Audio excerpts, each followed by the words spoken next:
Okay, part two on why I don't have crypto and gold. Well, let's go to crypto first. At this point, crypto is like what, 90 cents? I mean, Bitcoin is like 90 cents. There's no way that I could put in any significant enough amount of money into Bitcoin that it would make me, a significant amount of wealth, that it would make a significant amount of difference in my wealth. I'm just not that kind of a, investor. Whether I'm a conservative or a risky investor depends on where you are. Some people think that the S&P 500 is very risky. I think that should be the norm. It should be the standard of investing. Therefore, it is not a risky for most people. For 95% of the population, that should be the standard, and it's not a risky investment if you're looking at long term. Some people think I'm conservative because I'm not into crypto. Yes, I can be both conservative as well as a risky investor, depending on where your standpoint is. But I'm not into crypto. The second reason, the other reasons, aside from my last video, is that it makes no sense for me right now. I mean, crypto, had I gone in way early in the beginning when it was, literally pennies or parts of pennies, yes, today I would be worth trillions. But, how much would you have put in? And today, especially, how much am I going to put into Bitcoin to be able to make any sort of difference? I don't need that kind of volatility. I don't need the kind of headache that comes with that kind of volatility, especially the kind of volatility that may very well end up with zero. That's why I don't do individual companies, because I may end up with zero, right? Because when I do the S&P 500, out of 500 companies, even if 10% of them go kaput, I still have 450 others that are making money. So I don't worry about having zero money from that. But if I was going to go into Bitcoin, Bitcoin could very well go to zero, because it literally is investing in nothing.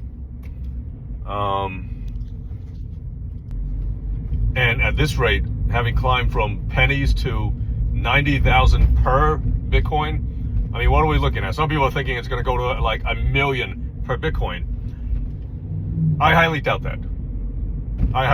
At this point, it seems to be moving more or less like any other single stock, right? And 90 to 100,000 to 120, 250,000. I mean, how many Bitcoins would you have to buy to make any sort of difference at this point? For me, for most people. I mean, are you willing to throw all of your life savings into it just so you can, you're literally risking your entire life, your life savings. For me, let's say I buy 1 or 2 Bitcoins at 100,000, 200,000. And at best, I'm hoping that it's going to double in the next few years. What does that really do for me? I mean, nothing.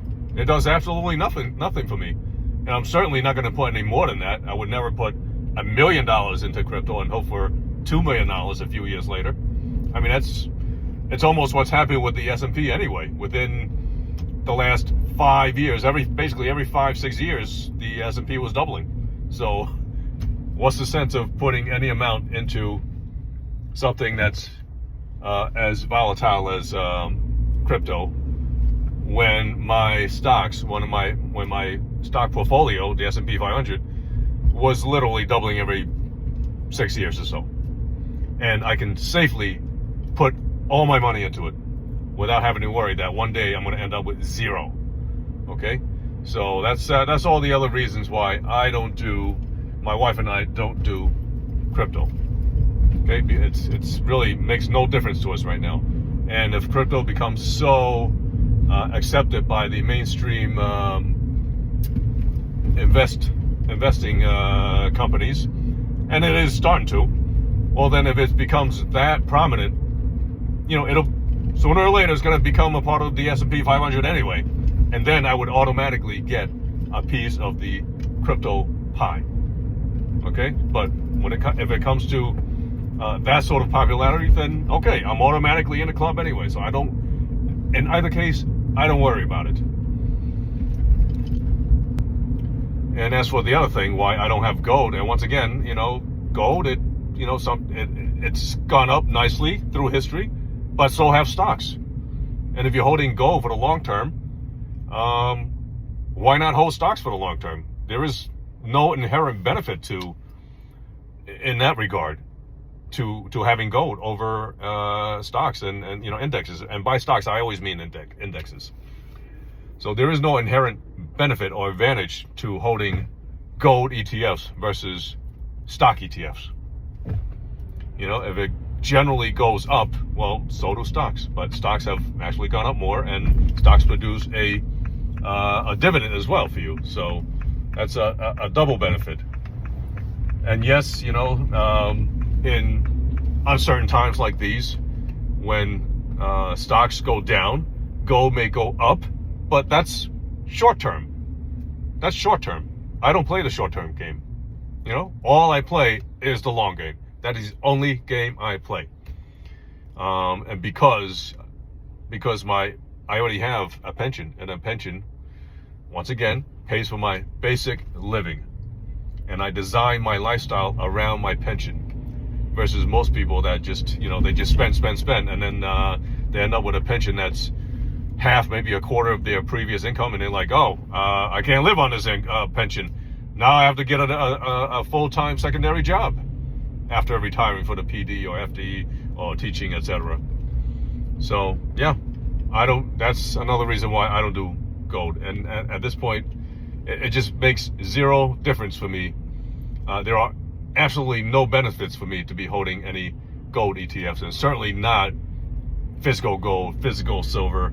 As pretty as those coins, etc. may be, it's just a huge headache and a huge liability to be keeping physical gold and silver in my house, in my apartment. And when you have to, God forbid, you have to sell. Now you're selling, and to the exchange or to the gold store, you're going to have to pay a premium in order to sell. So, when I sell stocks, it's free nowadays. It's completely free to buy and sell. So there's the other difference between stocks/indexes and holding physical gold. Okay, I hope that helps. Talk to you soon.